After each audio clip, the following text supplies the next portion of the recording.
Well, howdy YouTube, and welcome back to the Holtz Missile channel and a mechanical version of Trabbi with me. Today we're going to be replacing the studs in the left-hand cylinder, or in this case it would be the right-hand cylinder or passenger side of the Trabant, and we'll be putting the thing back together in real time. I'll speed up the footage a little bit so that it gets the dog boring. But nevertheless, I recorded the the reassembly of the engine with GoPro in real time. So anyway, I'll speed it up so that you guys can kind of follow along and see how simple this car is to work on. There'll be another video coming up shortly for the rear axle stub. I ended up changing out one over the Easter weekend. Went to see my brother. I knew the bearings were going bad on one side, so I took them with me. And by the time I got to my brother's house, they were howling pretty good, so I ended up changing those out. So that'll be coming up in a future video where I'm going to change the other side, because if you're going to change a bearing on one side, you better change the other, because it won't be too long before the other one goes hen shit on you too. So anyway, let's go tinker around on the Trabant.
Well, YouTubers, that's a wrap for this episode of Trabbi und me.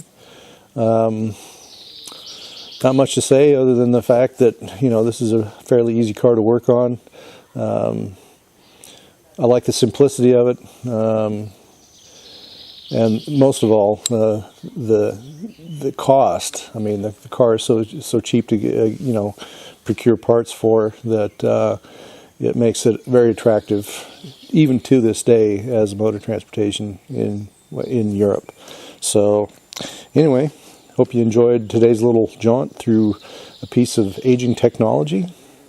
or I should say aging automotive technology. And if you have any thoughts, comments, critiques, suggestions, or other things that are on your mind, put them in the comment section down below and throw a little traffic out there so the videos in the channel move up a little in the rankings. You know, all the traffic that videos get, move them up in ranking. So any little bit will certainly be appreciated.